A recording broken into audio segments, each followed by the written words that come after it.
Ladies and gentlemen, welcome to the ACW Newscast. I'm Hakeem Johnson, your ACW commentator as always. And we're going to go through your questions and comments that you guys sent to me this past week, and I will be able to answer them to the best of my abilities. But today, we are going to talk about the biggest story that happened today in the world of sports. And if you're a sports fan, you already know what I'm talking about.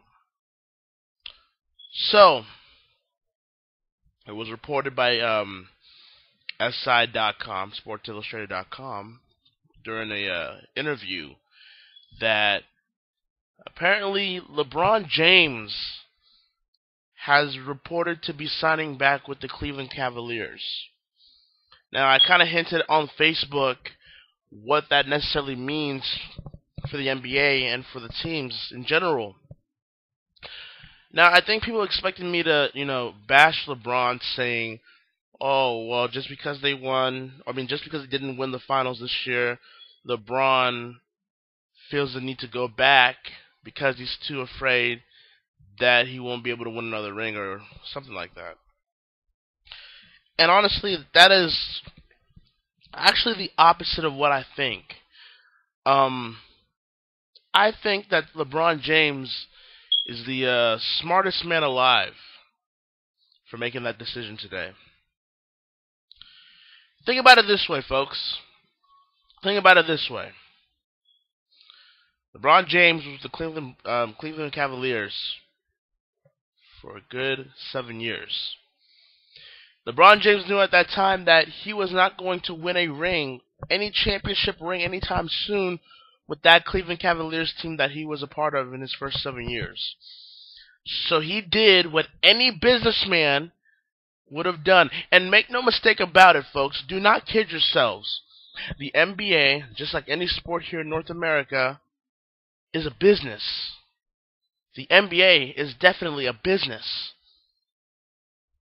where it's all about superstar qualities, superstar salaries, and big town markets, big city markets.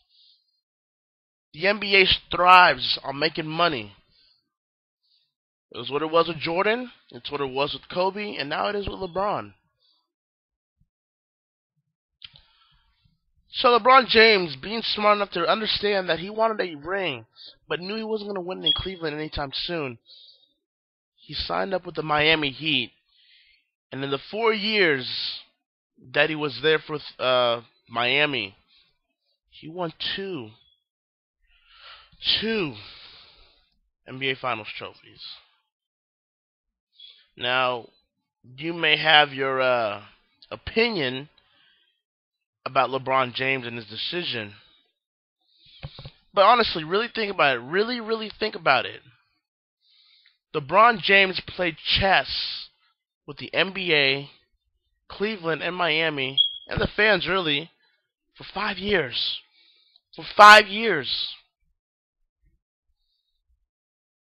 Now, LeBron James can give you all the excuses about, oh, well, Miami Heat were college to me for 4 years. I always knew I was going to go back to Cleveland. And to be fair enough, I knew personally that LeBron James was going to go back to Cleveland at some point in his career, because he would want to finish his career in Cleveland. However, let's understand one thing. There are two reasons why LeBron James decided to join decided to go back to the Cleveland Cavaliers and leave Miami. One, money. I don't give a damn what LeBron says in the public. Sorry. I don't give a damn what LeBron says in the public. Money. I believe LeBron James actually offered a maximum contract, one of those maximum contracts that, certain NBA players get. It was about money. Because LeBron James knows that he is a bona fide superstar in the NBA today. It's LeBron James' league. And anyone that tells you different is just lying. It's not Tim Duncan's league, even though he just won a ring this year. It's not Kevin Durant's league. It's not Carmelo Anthony's league. It's definitely not Kobe Bryant's league. It's not Derrick Rose's league. What have you. It's LeBron James' league.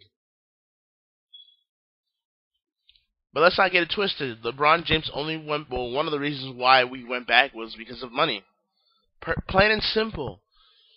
And I don't begrudge him for that. I don't judge him on that notion. He did what any businessman would in this position. I mean, despite Miami offering him more money, he would rather make maximum contract money and maybe be able to build a team around himself with great players at this point in his career than have more money in Miami knowing that he will never win another championship ring. And that's number two. That's the second reason why LeBron James left Miami. Because LeBron James saw the writing on the wall. He did. He saw the writing on the wall. Dwayne Wade, his age and injuries have caught up to him. And if you watched him this season, you would know that more than anything. He was almost even non-existent in the finals. So Dwayne Wade has maybe like 1 or 2 years maximum to really be playing at the NBA anymore. Chris Bosh has turned into one of those mediocre perimeter shooters.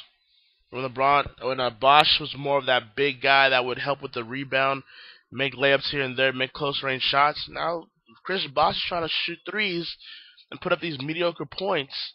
So Chris Bosh, his value has gone down, and the rumor is that if LeBron James went back to Cleveland, then that would be the deciding factor for Chris Bosh himself to go to the Houston Rockets.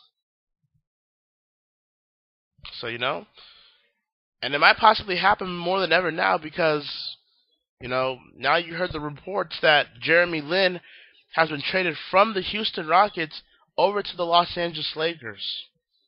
So maybe the Rockets are gearing up for Bosh to come to their team if possible. And the benches are also, and the Miami Heat bench is also, pretty mediocre. Ray Allen, he's getting old as well, and he only is able to shoot in spurts, bits and pieces for the team. But he's not a long factoring kind of person as a shooter anymore, like he was back maybe 10 years ago. Mario Chalmers is mediocre. Matt Miller is good when he wants to be, but he's not great or anything special. Birdman, he's nothing special. He's pretty average at best.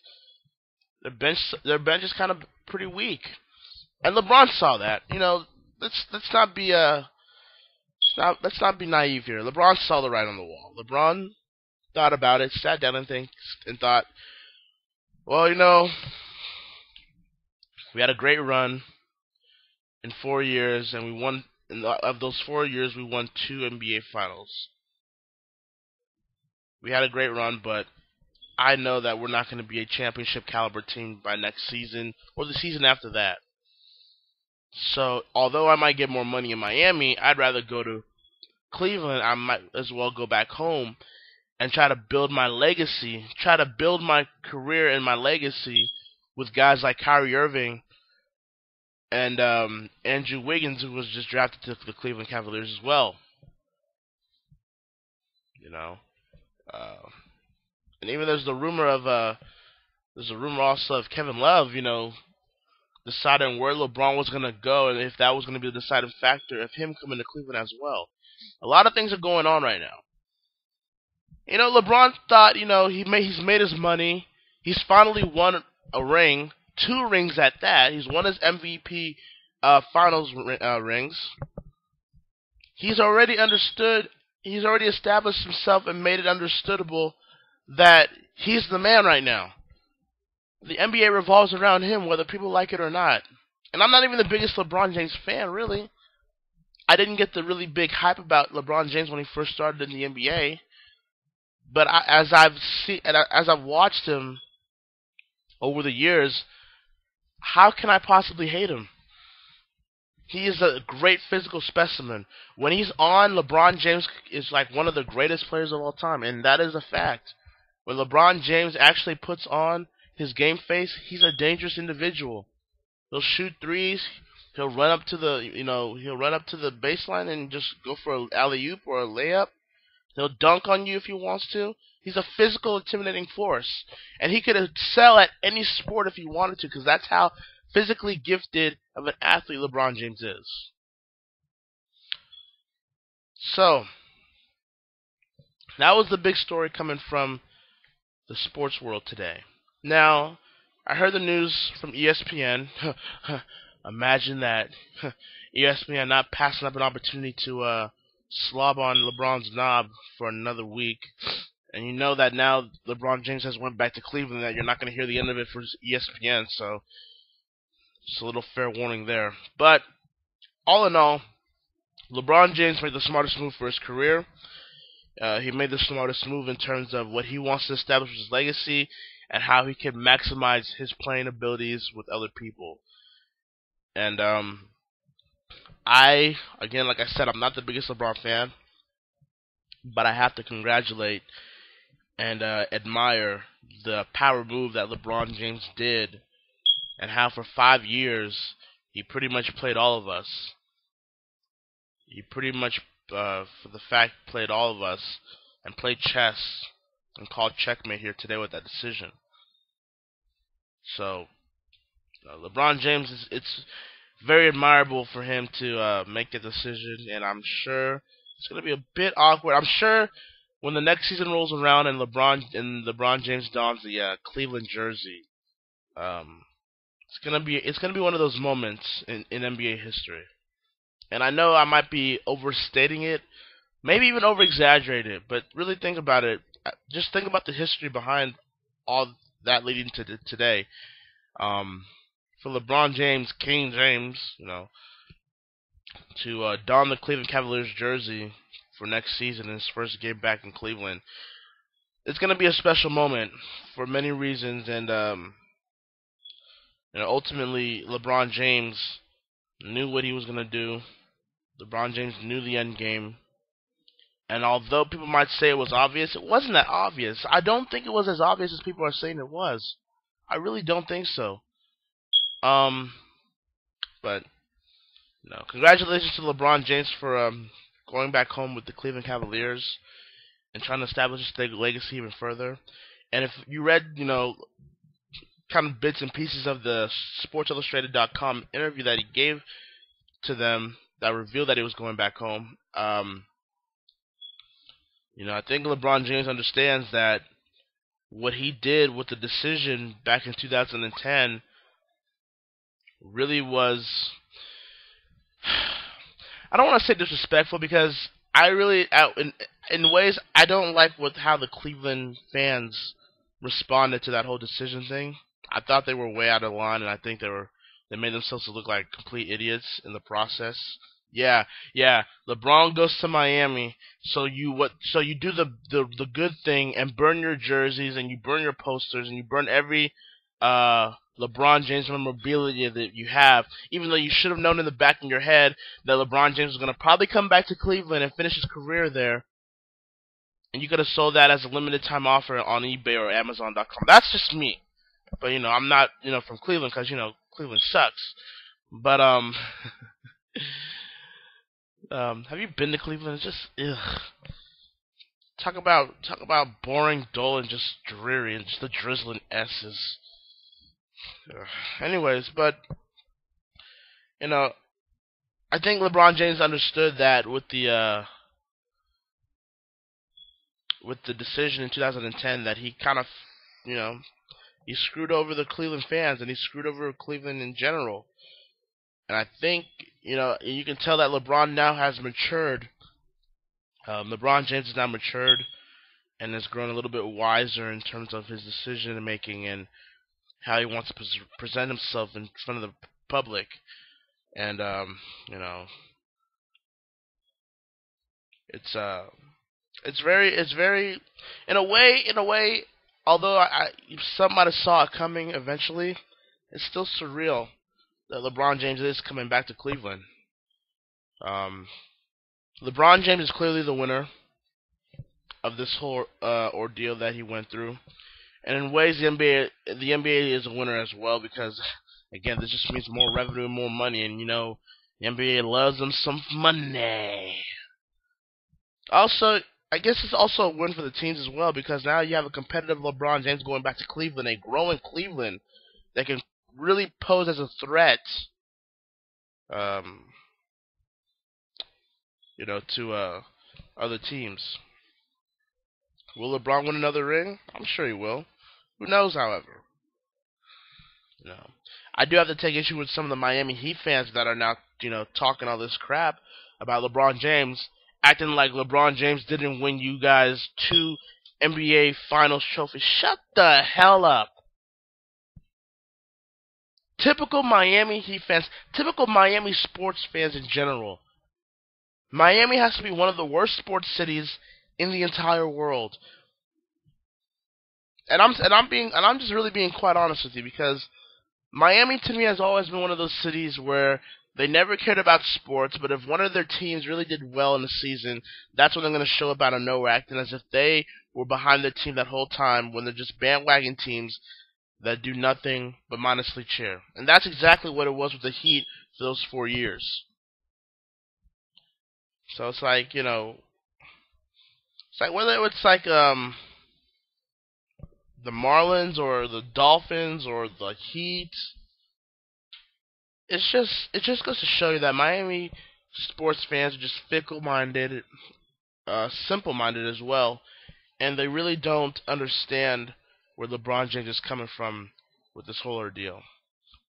Then again, like I said, it is Cleveland, and Cleveland pretty much sucks. So there you go. So those are my thoughts about LeBron James's move to Cleveland here today. Breaking news that went down earlier that morning. I thought it was a good move. I thought LeBron James made the right decision for himself, and I think it was the right decision for the NBA in general. And when you really look back at how LeBron James got to that point, it truly is amazing to see that. It is truly amazing to see how much LeBron James pretty much calmed the entire National Basketball Association, in my opinion. So there you have it right there. We're also going to talk about the ACW Apocalypse mega event, which is coming up next Friday night, folks. That's right, next Friday night is ACW Apocalypse. Now, we have the ACW Apocalypse pre-show that will be coming up on Monday night. And as you guys know, there is no Impulse and Excel during the mega event week. But Monday night, we will give you the ACW Apocalypse pre-show. And if you guys didn't know already, we already announced it last night that Rin, Togeno no Chi, has officially signed with ACW Impulse and will compete in that Apocalypse pre-show against Kill. So that should be an interesting thing. And Goku has really made it a big deal to sign the very best talent that he can find for Impulse. He already did it with the Dark Magician last week, and that will be coming up soon, and now he's done it again with Rin, a fairly unknown character and person from an unknown show like Togeno no Chi. And, that show's I like the show. It was good. It's not anything special. It was good. There might be certain themes of that show that could be deemed as weird and uncomfortable, and I will put it at that. But if you can get past through all that, if you can just mush through all that, the show's pretty good for what it is. But Rin will make his debut for ACW Impulse and ACW in general this Monday night against Kill in our Apocalypse pre-show. And we'll go over the entire card there. But ACW Apocalypse is on Friday. And the current card as it stands, it's going to be Goku. That was issuing the match, the main event match for Apocalypse. It's going to be Gohan, the current Impulse champion, teaming up with Broly. The Saiyan regime will go in a match against the team of Ryu and Trunks in a hardcore tornado tag team match. Now, the kicker that Goku sent to Gohan last week from their cage match that Gohan controversially won over Ryu yet again was that if Ryu or Trunks is able to pin or submit Gohan during that match, they will officially become the #1 contenders to Gohan and can challenge Gohan for that title anytime, anywhere. And yes, folks, that means if Ryu, let's say Ryu wins that, beats Gohan in this match and wins again, and he's the #1 contender, yeah, that means he can request a match against Gohan at that very moment, right after that match. Yeah. Not so fun, the same regime, when the other stone is on your foot, if you will. So that should be an exciting main event match. Plus, for the television title, it'll be Mugen defending his television championship against Sagat. Sagat won the triple threat match last week against Edward Elric himself and Gara to become the official #1 contender for the title. And we'll meet Mugen, and Sagat will be trying to garner his first ever singles title with ACW. But Mugen has found himself in a big predicament yet again. People didn't think Mugen could beat Broly. And yes, Trunks had a lot to do with that, I'm sure, but the history book still states that Mugen defeated Broly. Mugen was the one that gave Broly his first loss in ACW, and Broly was the one that lost his television title to Mugen. And now we're back in the same predicament. Sagat is also undefeated here in ACW up to this point. He is a giant as well. And he's a different kind of giant, very agile for a big guy such as himself. And people think Mugen might not have the chance to defend it, and defend it successfully against Sagat here. We'll find out if Mugen can make lightning strike twice again next Friday night. Also, for the Impulse Tag Team titles, it'll be Earthbound defending their titles against Anime 4Kids. You know, this has been a match that's been stemming from the Anime 4Kids making their impact on ACW Impulse, running the Straw Hat crew out of ACW Impulse for the time being, and finally considering themselves #1 contenders for Ness and Lucas's titles. Here is the deciding factor, however. Who in the hell is this advisor that Brock and Ash keep mentioning and keep bringing up? This personal advisor that Ash and Brock are listening to, apparently are getting their advices from. And apparently we're not going to get that reveal until Apocalypse. So who the hell could it be? A lot of people have made some very interesting comments. Some say that it could be a ghost of Al Khan or something, or somebody might say it's Bernie Sandler, like the former CEO of Sega of America, basically. Some have even said it might be Adam Sessler.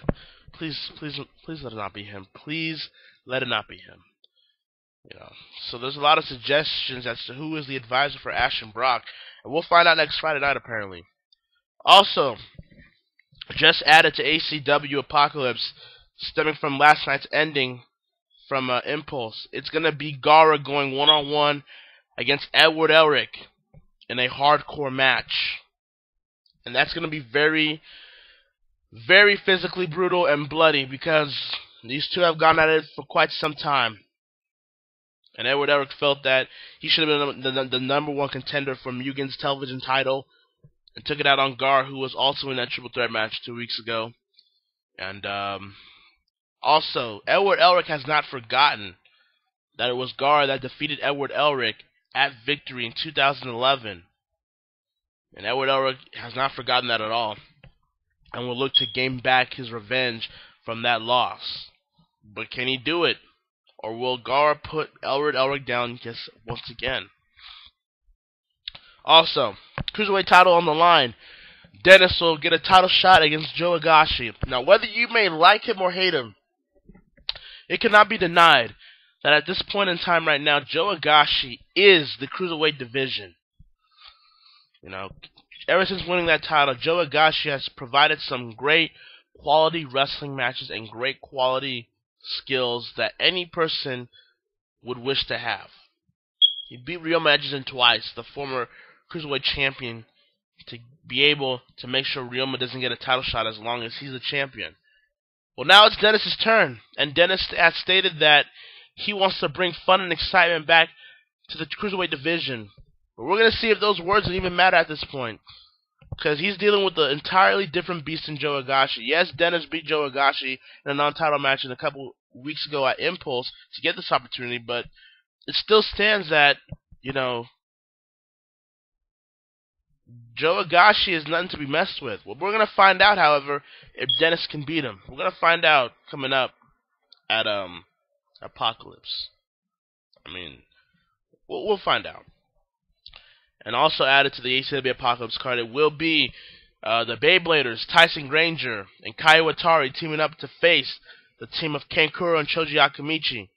As you guys can tell, Choji Akamichi and Kankuro, as of late, have attacked the Beybladers individually and as a team, and they have stated that they're going to try to bring back dominance and action back into the tag team division. They feel like they are the pinnacle of the tag team division. And I don't know, Tyson and Kai probably are not 100% to even be in this match, but we're going to find out if they can beat Kankuro and Choji and shut them up, or if Kankuro and Choji mean what they say and are looking to get back in the tag team title ranks. But we're going to find out. And that is your card for ACW Apocalypse. You can comment down below who you guys want to win each match. That's fine. But anyway, that is what you're going to expect with Apocalypse next Friday night. So don't miss it. Whatever plans you had on next Friday night, cancel them or postpone them. You want to stick tuned with ACW Apocalypse next Friday night. It's going to be a 2-hour roller coaster of fun, action, and entertainment. I can guarantee you that. And now we're going to go through your questions and comments, as always, here on the ACW Newscast. And I'm going to see if I can try to do this as quick and precise as possible so we don't go too long like we did last week. But we're going to go on the YouTube side here and see what's going on. John Black stated on YouTube, I started to make videos for my colleague project. If you can go check it out and tell me what you think. And thanks for the tips. I talked about how last week that a lot of these colleagues that are trying to start up need to be different. You know, there was a time on YouTube back in 2006, 2007, 2008 where recording your shows through a camera, and trust me, that's exactly what I did. That's how ACW started. Again, I wish I had those footages and shows that I once had. I wish I could show them to you guys, but those are gone and lost forever unless somebody else has them and I don't know about it. But nonetheless, yeah, you might have gotten away with that back in those days, but it's 2014 now. Not so much anymore. You know, I remember the time where when you did call shows, you would post them like on Call Underground, or you would upload them at like Mega Upload so the viewer can download them and watch them on Windows Media Player, or you know, put it on FileFront, which is now GameFront or whatever the hell it is now. But now it's a new kind of age for Call.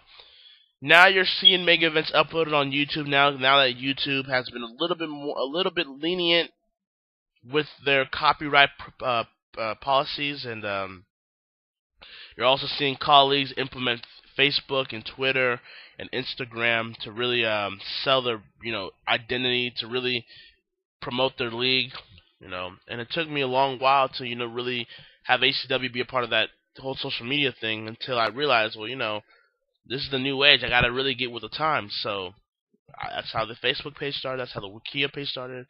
All that good stuff. So with this guy that was, first of all, if you can tell me the name of your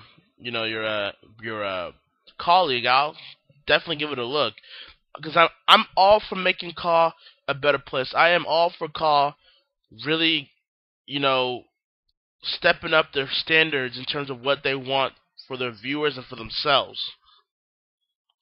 I think it's a crazy and I think it's a stupid thing that people think that we're competing with each other, that we're trying to bring each other down, when it should not be the reason whatsoever. I think that's ridiculous. I think in a way that makes no sense. We should all be trying to help each other with Call. Call is a hobby. It's not a business. We're not making money off of it. So why are we trying to bring each other down? We should be trying to be together and create a better environment for Call. Whether it's an original Call or a fantasy Call, it really doesn't matter at this point. As long as you're doing what you feel is fun, and as long as your viewers are having fun with you, that's all that matters. So keep doing what you're doing, and I tell that to every other upstart colleague out there. Keep doing what you're doing. Be different. Now, don't be different for the sake of being different, but be different in terms of you doing something that is fun for you and something that you can appeal to a large audience of people that are looking for something new. Have fun. Also, have fun doing Caw. A lot of people have forgotten that aspect of Caw these days. Have fun with Caw. It's not gonna kill you or anything. DXSMP stated also, I feel bad for Rock and Batista. Come on, people. Just be bashing them when they're not that bad, and at least they are better than half of the roster in the WWE. I wish WWE would push Ziggler, but they dumbasses, so they're not going to do that. TNA has gotten better, plus their storylines are not bad. They have been putting the wrong people in story that don't fit. ROH at least is boring, in my opinion. The wrestling be straight, but that's it. And as long as the dubs is bad, I'm cool with it. I've seen some subs with the Japanese voices I didn't like, so the sub can be just as bad as dubs. Let me address the first one. The first things first.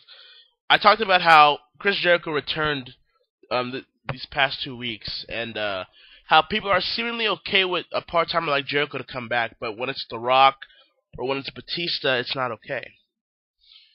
You know, your reasons for Rock and Batista and the likes of them are pretty irrelevant at this point. Still, the same rules apply.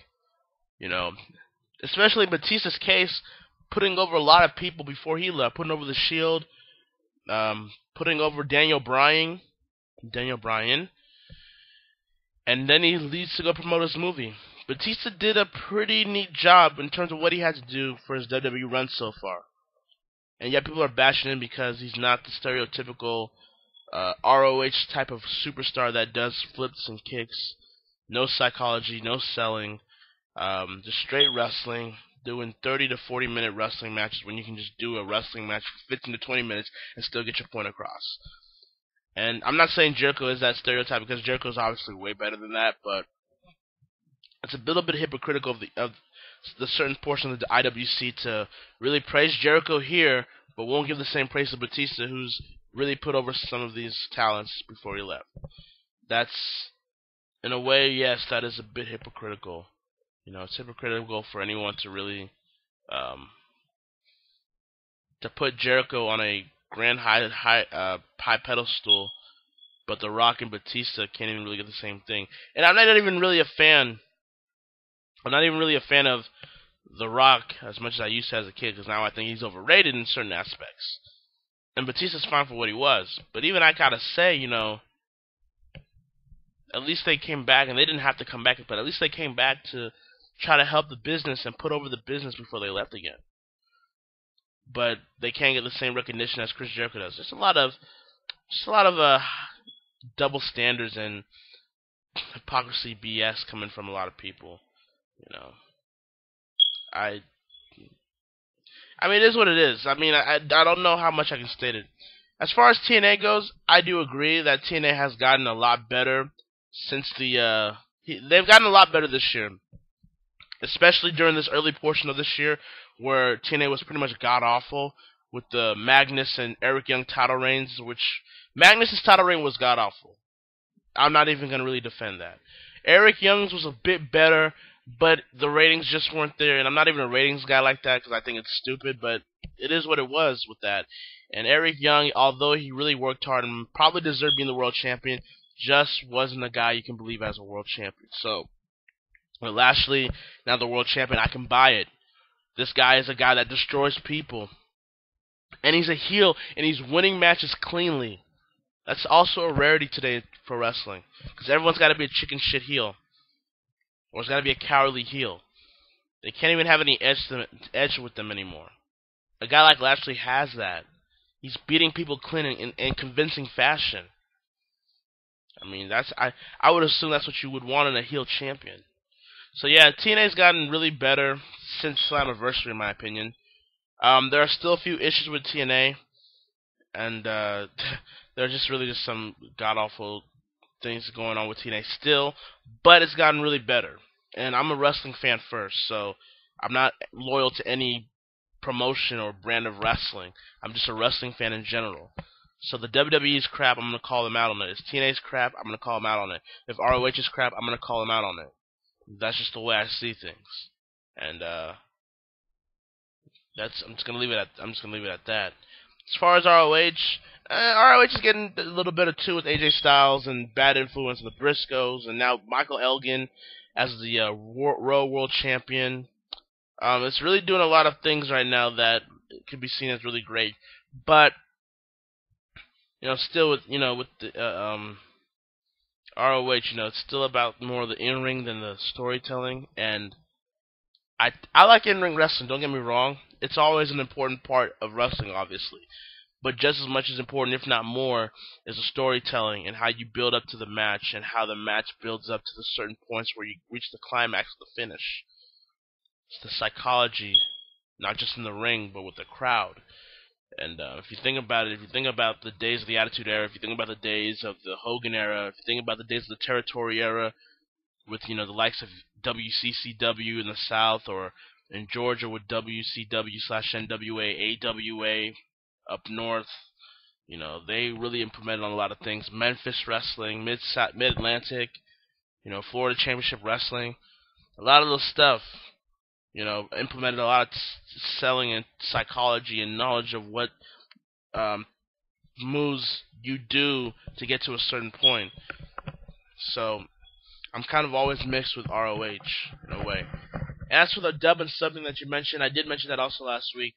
Like I said, as long as the anime is good, I really don't care if it's dub or sub. I think the sub-dub debate is one of the stupidest debates that anime or sections of people in the anime community have ever had.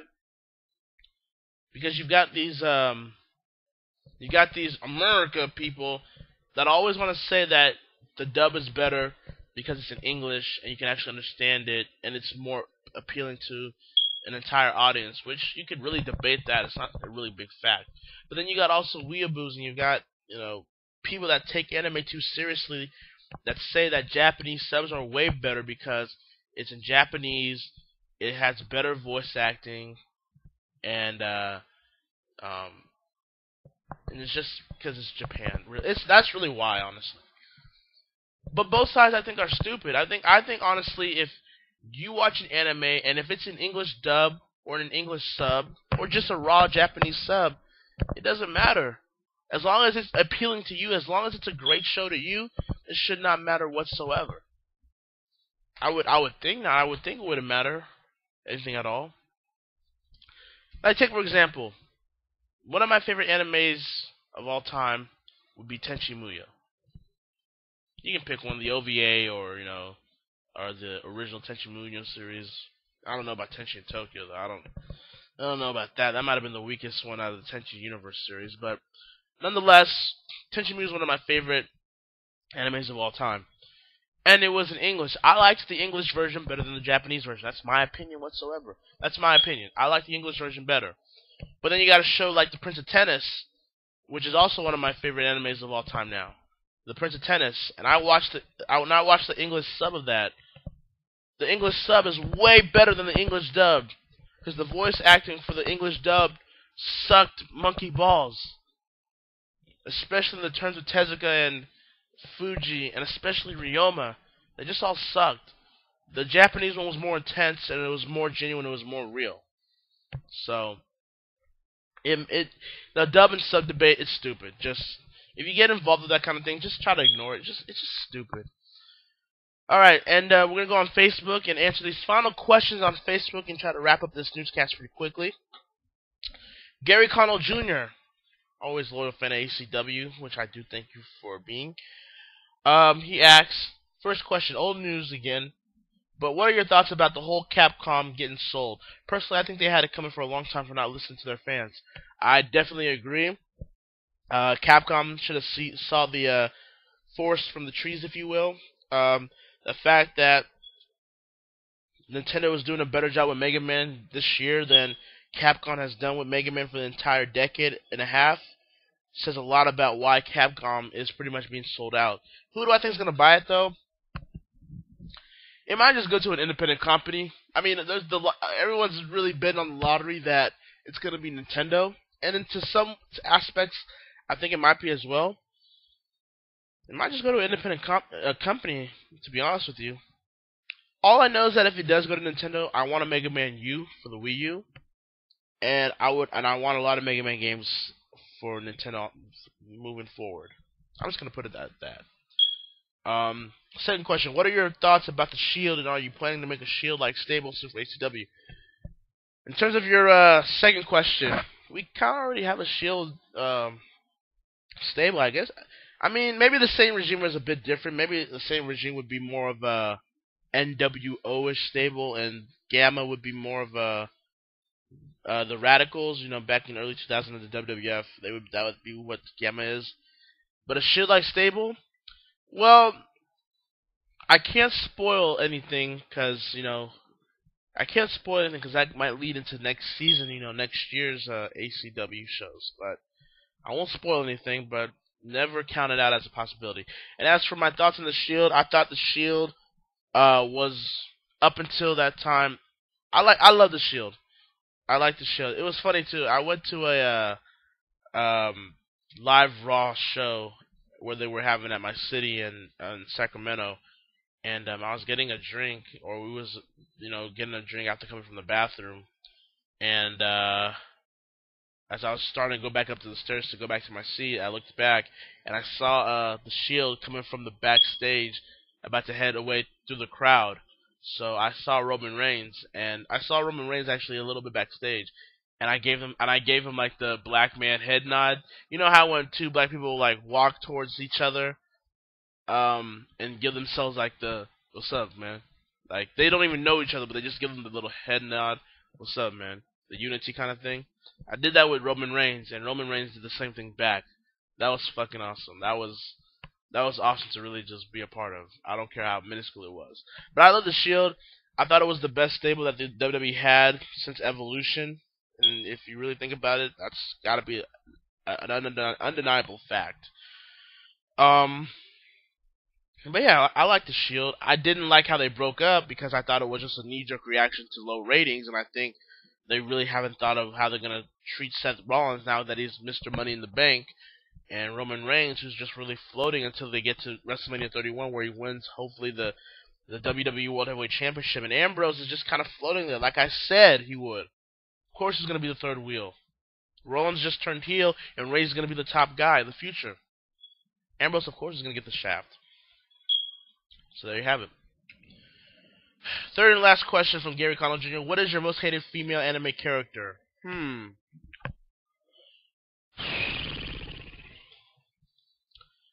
Of all time or recently? Damn, that's a good question.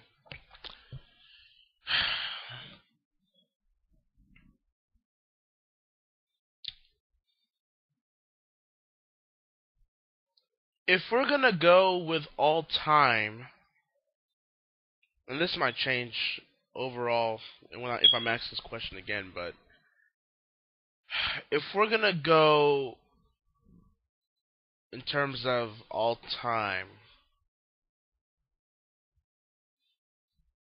I don't even know if this is the right answer, but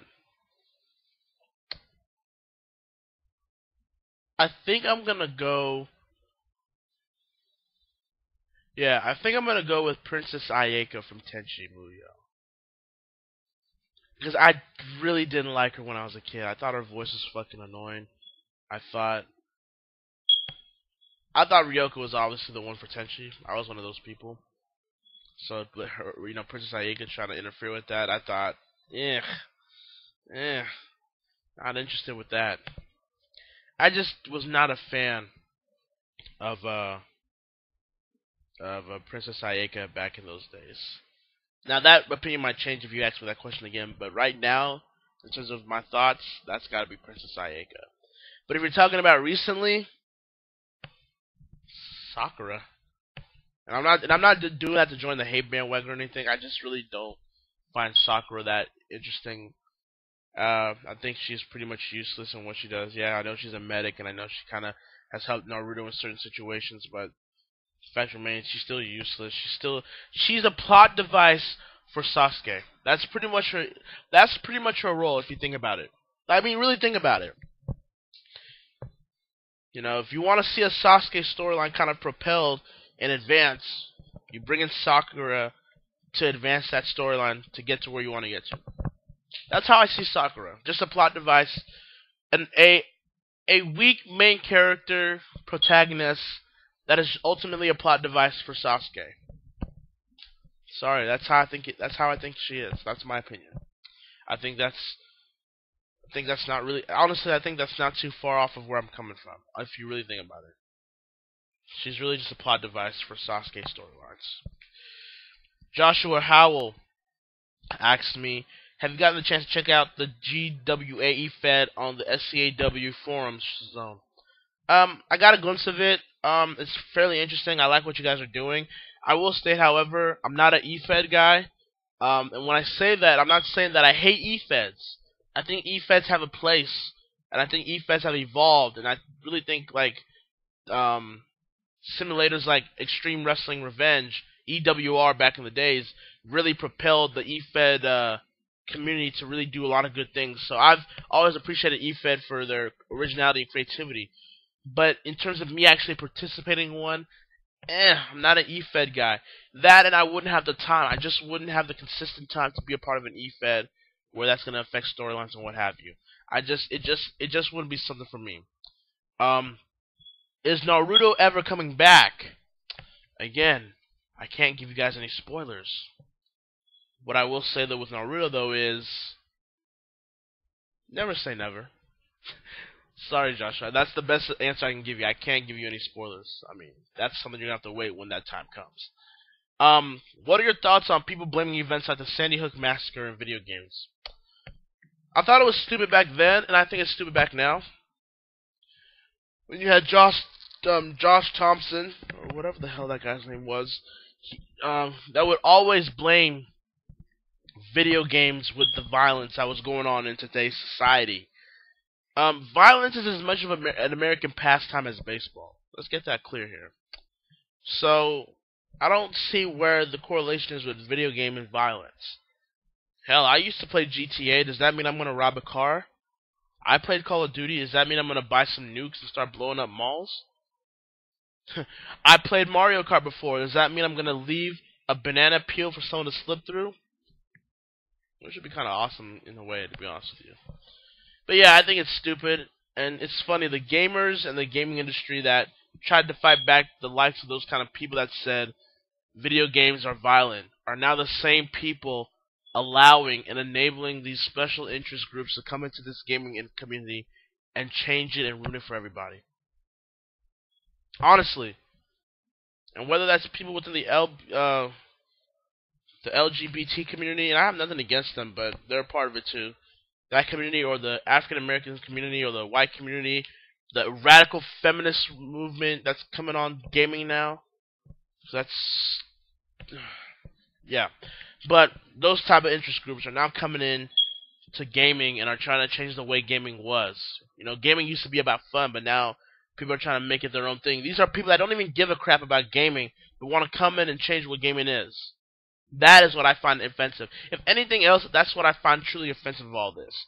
That these people don't know or care about gaming and how much it affects and really influences people to do good things in the society. But no, they only care about themselves, they only care about their egos, they only care about their own personal agenda, they only care about money, and they're going to try to change gaming inside out. And if this gaming community, today and in the future ahead, this gaming community with this gaming journalists, and I use that term very loosely, and gamers in general, if they allow, the gaming journalists, the gaming community, and gamers in general, if they allow these special interest groups to tell them how to play video games, to tell them how they should feel about video games, to give them a perceived notion of how video games should be, if they allow that, then I guarantee you that the gaming industry is going to suffer yet again. If you thought the mid-'80s crash of the video game industry was worse, wait till what happens. Watch what happens when you see a steady, sharp decline of the gaming industry, because people want to change it from something that it shouldn't be.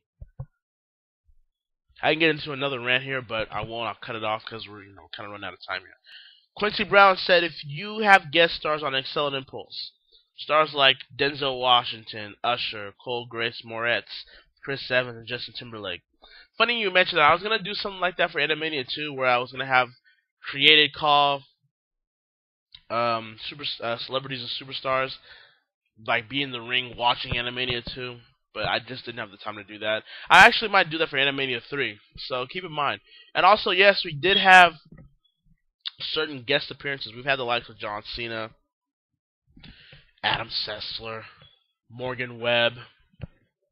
We've had those types on ACW in the past before, so I wouldn't put it past myself that I could add celebrities as well.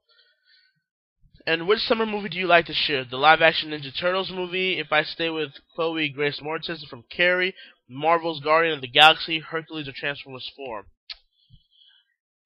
In terms of blockbuster summer movies, the jury for me is still out with the Teenage Mutant Ninja Turtles movie. It is a Michael Bay movie. Keep that in mind. So whatever we're expecting, don't expect too much. My expectations are a bit in the middle with that movie. Will I see it? Possibly. I don't know. It's possible I might see it. But I'm not having high expectations for it, as a lot of people are, just because Transformers 4 is one of the biggest box office selling movies right now. I'm not going to really just go blindly and just assume that Teenage Mutant Ninja Turtles will be anything better. Guardians of the Galaxy, it looks interesting. I might check that out. I'm not really checking it out for Batista per se, but it looks like an interesting film. Marvel knows how to do movies, in my opinion. That's something that Marvel excels at over DC. I might be a DC guy in certain ways, but that's where Marvel excels. Marvel kind of plans out their movies in time. They plan out their films in time, so that when they want to get to a certain central film, it makes sense if you watch the likes of the Hulk and Wolverine, which is here, and Iron Man and Captain America and Thor and all those things. So Marvel does that very well. We're just getting a Justice League poster, which is coming up in like what? The movie's coming up in 2016, 2017? Dude, either shit or get off the pot with this movie. Period.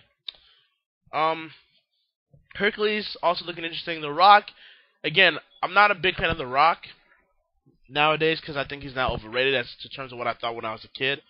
But it can't be denied that Dwayne Johnson, The Rock, is one of the best top-selling box office movie actors going today. And it's not going to stop anytime soon. And I applaud The Rock for making as much money as you can to try and get yourself, the best money. Again, it's like I said, people bitched about The Rock leaving the WWE. Would you rather make $1 million to, up to maybe $10 million doing movie stunts and movie dialogue? Or would you make at least half of that traveling for almost 300 plus days, putting wear and tear in your body? The choice isn't that difficult. I love pro wrestling. I'm a pro wrestler myself. I love pro wrestling. But the decision's not that hard. And especially if it involves money, because pro wrestling, at the end of the day, is a business. And you're in it to make the biggest money possible. I mean, don't let anyone tell you different. I mean, it's just a simple fact. The Rock was smart about it and left before he really put his body in danger. Simple. Hugo Goncalves asks me, what are your thoughts about the upcoming video game Mighty Number 9 that will be released in 2015? I saw the trailer for, I think, the animated series for that, and it looked interesting with that. It's pretty funny too. But in terms of the video game, it looks interesting. It looks cool. I'm kind of excited for it in a way. Can't really comment any further than that, but again, it looks pretty interesting. I can't really hate on it, and it's obviously a Mega Man kind of copy because Capcom is stupid and they won't really release any more Mega Man games. It's funny, people marked out when Mega Man did his final smash during that whole Super Smash Bros. Invitational. And by the way, D1, if you're gonna do any more Super Smash Bros. Invitationals, D1 has to come back. His commentary during that whole event was hype. I got more hyped for Super Smash Bros. Listening to D1's commentary during his time with certain matches of the Invitational than I ever have. That iconic commentary that he did when Mega Man did his final smash during that Invitational was god tier like. And if you don't believe me, go on YouTube and search for D1's reaction for the Mega Man final smash. It was god-like. If you don't get goosebumps listening to that, you're not human. But anyways, Capcom is stupid. Mega Man's popular as all hell. Popular demand for Nintendo Super Smash Bros. 4. and yet Capcom won't give us another game. So obviously here's where Mighty Number 9 comes. So, there you have it. And then Kalia Patton will answer this final question, asking me this final question here. Hey, I was wondering, what game do you use for your videos? Is it WWE 13 or 2K14 or neither? It's WWE 13 is the game that I use. I use WWE 12 for like one-time thing for Ground Zero in the pre-show, but I found WWE 13 to be a way better game than WWE 12, and I use that going forward. I was not impressed with 2K14. I thought 2K14 was even in ways were a little bit worse in terms of the glitches and bugs that were in it. And to be fair, I mean, DHQ was pretty much bankrupt at that time anyway, so it was published by 2K, even though DHQ still developed it. So this upcoming game of 2015 with WWE 2K15 has a lot of intrigue, and if it's really that great, I'm gonna go purchase it. I'm gonna go buy it, along with Persona 4, by the way. And I gotta thank Joseph Mathos for giving me that recommendation. But yeah, W2K15. If it's really good, I'm gonna go get it. I'm gonna get it, and if it's really, really good, that might be the next game moving forward for ACW. But again, the jury's still out. But for the time being, I use WWE 13 for my videos. So, ladies and gentlemen, thank you for all your questions and comments you guys sent me to ACW this week. Remember, if you guys want to send me questions and comments that you want me to answer next week for the newscast, you can always go onto the YouTube video comments down below this video. You can always send me a comment down below and a question down below this video. Or you can send me a comment or question on Facebook, facebook.com/AnimeCWrestling. I gotta repeat that again, facebook.com/AnimeCWrestling. If you haven't even liked that page yet, I suggest you guys do. We're almost close to 100 likes in that page. So it'd be really helpful if you guys can give us a like, give us a share, promote our page, and just continue supporting ACW for what we do. And we'll support you back like we always have. But ladies and gentlemen, that is the ACW newscast number 44 tonight. I am Hakeem Johnson, always telling you guys to stay cool. Stay cool. We'll see you guys next week for Apocalypse.